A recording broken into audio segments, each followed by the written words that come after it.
Hello, hello, hello. Good afternoon, everybody. Good morning, good evening, good whatever, wherever you're joining us from. I hope you guys are doing well. My name is Nico. I'm on the football trio. Unfortunately, the other members of the trio are not here today. So I'm mostly here to gloat about Arsenal winning. But folks, it looks like before let's do this before we start. Please, if you can maybe share the link with a friend or two so that they can hop on the stream. It would be nice to get some type of conversation going here where we can actually involve the audience on this one, so that we can understand what your thoughts are as we go into the final day of the Premier League, to be played. I know that there's still games to be played, tomorrow, Tuesday, and Wednesday. All those forgotten games or the missed games that need to be caught up before the final day next weekend, Sunday. We just came off of a very enthralling game, Man United versus Arsenal at Old Trafford. And I just want us to, before we jump into that, let's maybe take a second, share the link, get some folks on the stream so that we can then have a really interesting conversation. 30 minutes, maybe 45, to go over a few things, and then we'll see how we do it, right? I don't have Steve-O with me today, Ajab, the football encyclopedia in human form.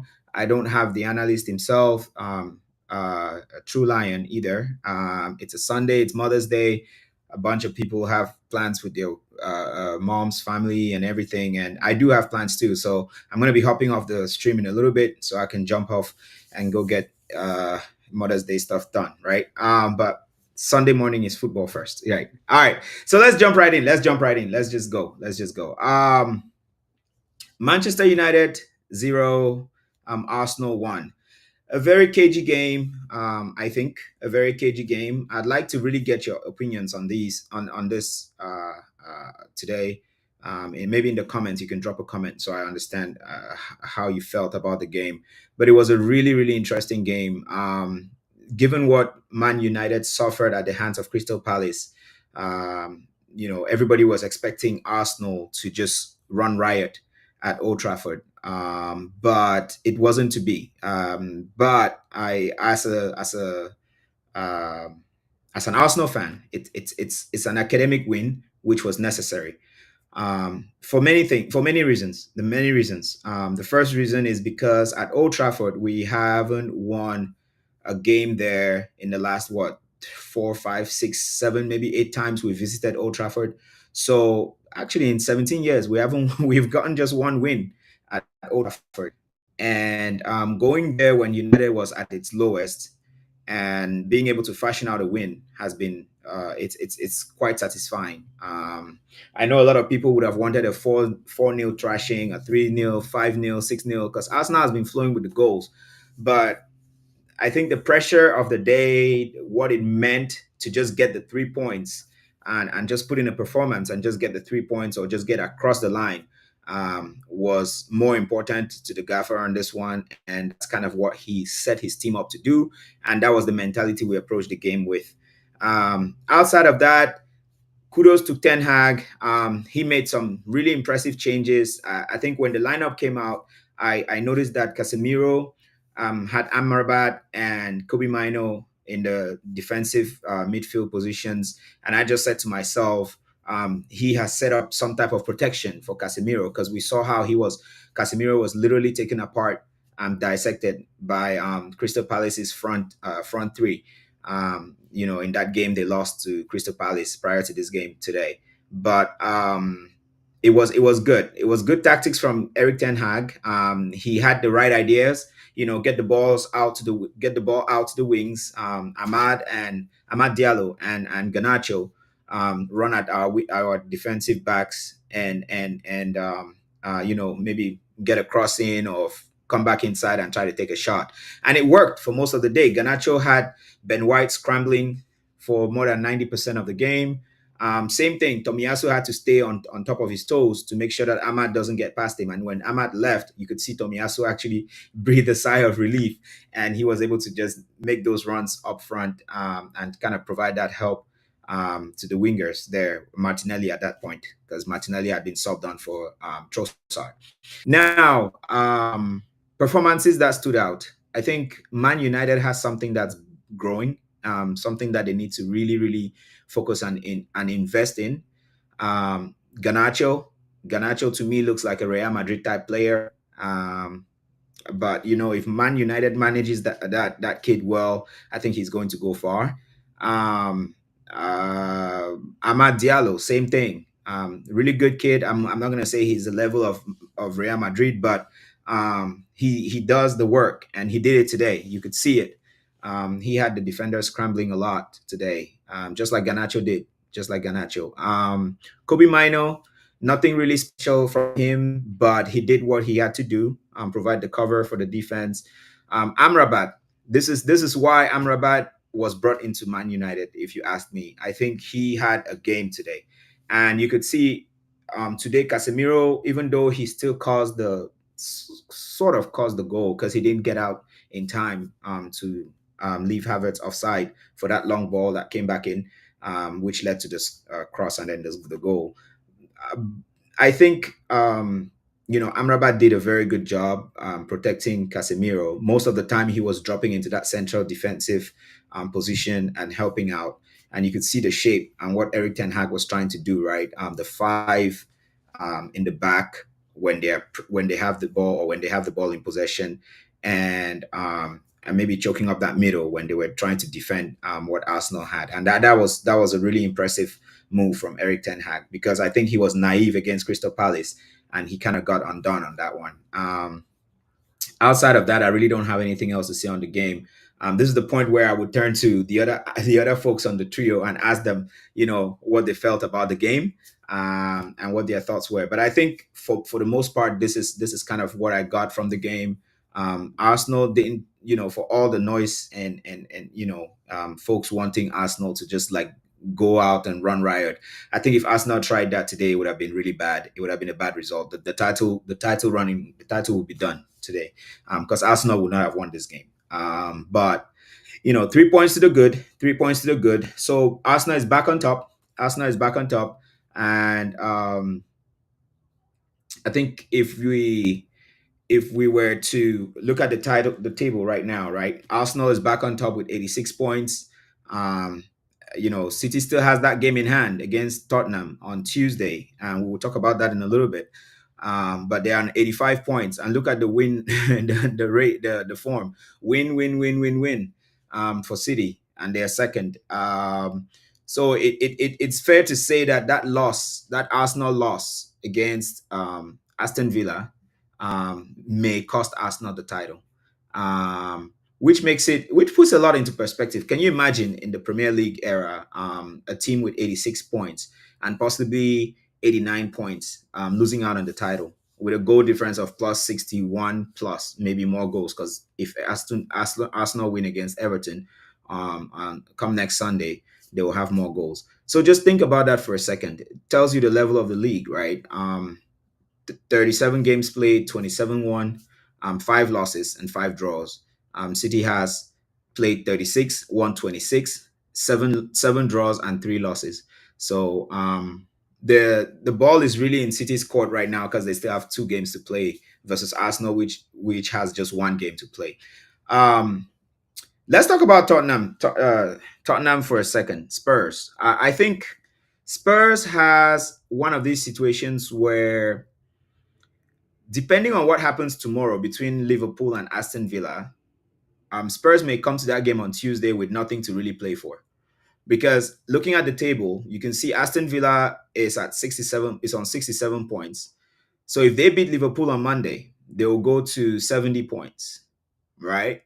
And Spurs is still going to be on 63. So even if Spurs were to beat Man City and then win their next game, the last game, they will still not be able to make up those points. And so I feel that Liverpool needs to do Arsenal a favor in this title chase or title running by beating Aston Villa so that it leaves that European qualifying spot, that fourth place, still in play until the last day.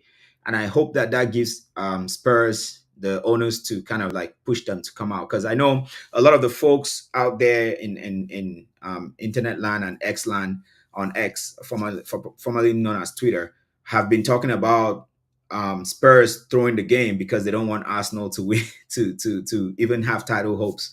Um, but it is what it is. I think we kind of let it fall into other people's hands, and all these mathematical machinations, or whatever, however you say that word, um, are only happening now because we lost the game to Arsenal lost the game to Aston Villa. Without that loss, everything will be in Arsenal's hands. Just win your games, and you're winning the title. Um, but again, you never know. The robots of Man City, I don't know that they will come out on Tuesday and lose this game against Spurs. But it goes to say they haven't won at Tottenham's stadium for what, the last 6 times they've been there. They've lost the game or tied. They've either lost or tied. So that's the one ground in all of England in the Premier League where City hasn't won yet. And that's why this game is so important. A lot of folks think that history is going to repeat itself and Spurs is going to beat Man City, but I don't know. I don't know. I don't see Pep dropping anything at this point in the league. I don't see Pep dropping anything. So, yeah, I think the title race is probably done. I was hoping that Fulham would do something this Saturday, but they got walloped by City, even though they had a very good first half. So the truth is, where I'm sitting, I think Arsenal ends up being second. Um, but let's see how it goes. This could go all the way down to the wire. I think Ajab, you probably heard him in the last show we did on Friday. He talked about this going down to the wire. I was hoping that this would end after Tuesday, and so that on Sunday we just relax and come watch the game, knowing that one team is already going to be the winners or the champions, and then we know who is going to be in the Champions League next year and all that good stuff. But it looks like this is definitely going down to the wire. But it could also end on Tuesday because City could do a number on Spurs, and and just end it all there, because we know that if City wins tomorrow, if City wins on Tuesday, then all they have to do is win on the last day, and the title is theirs. Um, and goal difference wouldn't even matter at that point, right? Even though there's the goal difference has really been halved. I think 3 weeks ago it was at like 6 or 7 plus. Now it's at +3. All right, so yeah, that's something.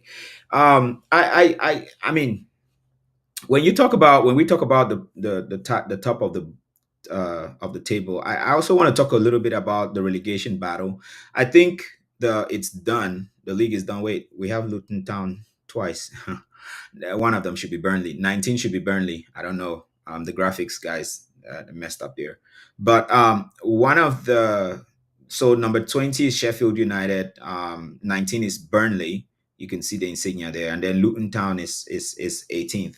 I think these three got promoted last season, or this season they got promoted from the Championship into the Premier League. So this was the first they played the Premier League this season, after having been promoted.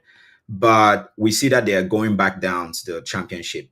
It's not been a very good run for these teams. I think you could see there, Sheffield United has conceded 101 goals in this league. And that tells you the level of competition there is. And they've managed to get only 16 points. 16 points. And the run of form has been torrid. Loss after loss after loss. And it speaks volumes to the fact that they still came in, they still put in a showing over the weekend, but they still ended up losing. Which was what was expected. Burnley, on the other hand, Burnley had a chance, but they also lost the script on that one. The game, Burnley game wasn't too bad. It's just I actually feel bad for Burnley. I just want to quickly take a look at the scores yesterday, because I saw let's see, when Burnley started the game, they actually scored against Spurs, and everybody was. I saw a lot of excitement on X. People were already talking and tweeting that, wow, Spurs is definitely out of the fourth place running, and somehow, Spurs figured out a way to come back. Of course, they were playing at home, so the 12-man effect helped. But they did the job, and they effectively relegated Burnley by beating them 2 goals to 1. Another team that could have had a chance was Luton. Luton Town was playing against West Ham. They went ahead on the goal on the game. Of course, Sambi Lokonga, Arsenal player who is on loan at Luton, um, scored that goal. And so a lot of hope.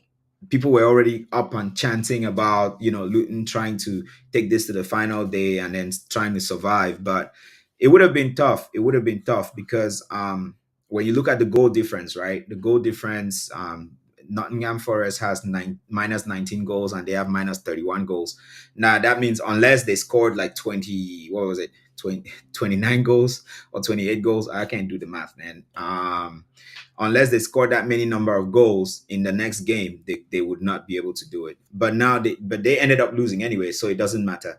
So there's really no way Luton is going to make it, even if Nottingham Forest loses their next game against Burnley, which is interesting because Burnley really had a chance. If they had won this last game, they could have held Nottingham Forest and actually escaped.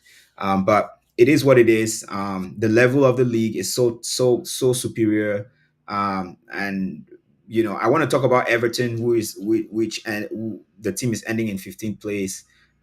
They play Arsenal next, so I'm not too sure they will win because they'll be coming to the Emirates. But there's a lot to say to Everton and their coach and their team, really, the resilience. Because after having been docked 8 points for all sorts um, of violations of FFP rules and things like that, they still managed to stay in the running, in the conversation, and escaped relegation. So imagine them, with 8 points, they would probably be above teams like uh, Chelsea, maybe. I think no, they would not be above teams like Chelsea. I think they would be above teams like let's give them 48 points. Where is that graphic? 48 points. They'll be above teams like Bournemouth and Crystal Palace. So that's really impressive and huge. So it's really huge. And Bournemouth is 11th. So West Ham would be on 11 points. So I'm really impressed by Everton. Sorry, I'm really impressed by that, and I really think it's something we need to call out. All these teams have been deduct they've been docked points, they've been deducted points for FFP violations, but I don't know what's happening with Man City. I don't want to go into that part because I really don't know. But it's kind of frustrating that Man City has not been docked any points, and we know they have like 112 violations of charges, and these other teams had like one or two, maybe three. So I don't know what's going to happen. Maybe Man City doesn't even play next season in the Premier League. But I know the commercial value is too big for the FA to ignore. So all I'm going to say is there's definitely going to be some lobbying on the back end to figure out a way to punish this team without having to lose that kind of commercial aspect, that commercial um, uh, the thing they bring, the marketing, the promotion, everything that they bring to the Premier League. So uh, I see a comment there from Zhang Wana. Man City is not guilty. I don't know how you escape 112 charges, though. I really don't know. 112 charges is a lot. Maybe two charges, three charges, four, five, maybe six. What? OJ had what? 10 charges and he escaped them. But 112, that's a lot. But I get your point. I get your point. And that could be the reason why it's taking so long, right? Because maybe they're not guilty after all, and it's taking the FA a lot more time to figure out what's happening here. But outside of that, guys, outside of that, I think this definitely goes down to the wire, and it becomes a situation where whatever happens during the week, Sunday is going to be an explosive day in the Premier League, and it's going to be very historical. For one, Man City, after having done a treble, last season, will be on course to do a four-peat, meaning they would have won if they win, they would have won the Premier League four times in a row, four-peat, which is crazy. Which is crazy. I think we've seen Man U do it before. I don't know that Liverpool has ever done it, but Man U did it in like the Sir Alex Ferguson era. And you know what has happened after Sir Alex Ferguson left Man U? They're still struggling to find their footing. Even with Eric Ten Hag being like the 12th manager after Sir Alex Ferguson, they're still struggling to find their footing. So, guys, history is about to be made next Sunday. Either Man City wins and they do a four-peat, which is historical by its own by its own merit, or Arsenal wins it after 20 years. After 20 years of not even being somewhere around the running or not, and maybe being the last 10 years being in like eighth position, third, and fighting just for Champions League space, Europa League spaces. But think about it for a second. And this is why the Premier League has so much value. Okay, I think there's a correction there. It said no team has ever done a four-peat. Yeah, I believe no team has ever done a four-peat because there's been a three-peat, and that's what I was trying to say. I think I misspoke. Man U has done a three-peat, but nobody has ever done a four-peat before. Nobody. Nobody. So this will be historical by its own merit. And you know Pep Guardiola. That's why I don't think that Man City is going to drop any more points at this point because Pep Guardiola is like he look at how City play. They're robots. They're all robots. You score, you can score whatever you want to do. Okay, they will still bring the game to you. Who could have seen Vardiol scoring those goals yesterday? Like, you can block them everywhere you want. You can stop De Bruyne from making the passes. You can stop Foden from playing. You can stop Haaland from being able to open up and make those runs. But somebody will pop up. Bernardo Silva. It could, in this case, it was Vardiol. Just think about it, right? That's how City is coached, and that's why Pep Guardiola is truly, and immensely one of the best in my book. Um, it takes a lot for you to be able to beat a Pep Guardiola team, and if you do it, you have to look yourself in the mirror and pat yourself in the back because Pep Guardiola is not a simple coach. He's not just a somebody you can roll over, you can steamroll his teams or just run over his team. Nah. This guy knows what he's doing. He knows how to pick his team. You know, and imagine Pep Guardiola saying Cole Palmer was not good enough for his team, and now Cole Palmer is like the main man at Chelsea, and there's even a conversation going around talking about he's a player of the season just because he carried Chelsea throughout, the season. Unbelievable stuff, man. Unbelievable stuff. So, um, having said all of that, what are your thoughts? I want to really get your thoughts. What are your thoughts? Um, Man City to win it, Arsenal to win it. I don't know, but I'm really interested in hearing your thoughts, guys. So drop it in the comments. Say what say it with your chest, I guess, so that we can maybe explore it some more. I think this goes down to the wire. Ajab was right. This goes down to the wire, and it should be an interesting Sunday next Sunday. It should be an interesting day to watch, and man, the Premier League is coming to an end, though. It's a little sad. I love the Premier League, but it's not the end of football because the summer has a bunch of tournaments that are coming up. There's the Euros. Um, there's Afcon qualifiers. There's the Copa America, and then of course the preseason tour. And the trio will be coming to you to talk about transfers and rumors and things like that from time to time. We're not going to focus too much on rumors. We're probably going to focus only on when Fabrizio Romano puts out a note and says, "Here we go." And then we'll come and talk about the signing and maybe try to profile the player who's been signed for any of the teams that we really want to talk about. But we'll keep an eye. Let's watch for African players, especially. We want to keep an eye on African players, see the movements and how they're making it happen because we're looking forward to the AFCON this 2025. So without anything else, guys, really, thank you so much for joining. Thank you for keeping the rendezvous. Really appreciate you guys. And hey, let's see how it ends, right? Arsenal, Man City. It would have been so much fun if it was Arsenal versus Man City on the last day so that I can decide the title. But it is what it is. It's still the Premier League. There's still a lot of storylines to go on. So let's see how it goes. Thank you guys so much for joining. Absent any other comments, I don't see anything else. This is going to be a really short show because it's just me. I usually have folks to bounce stuff off of, and we talk and engage and go back and forth. But there's no comments except for the ones that have come through already. Thank you so much, Zhang, for staying on and participating. And I see other folks on the live stream, but they're not saying anything. I would really love to sample your opinions on this, but um, really, really appreciate you guys. Player of the season. I really want us to get your thoughts on player of the season. I think in our last show we talked about the nominations. I wasn't very impressed that folks like Rodri are not even nominated because I think Rodri has carried City throughout the season. The only time City has lost the games this season has been when Rodri was not present.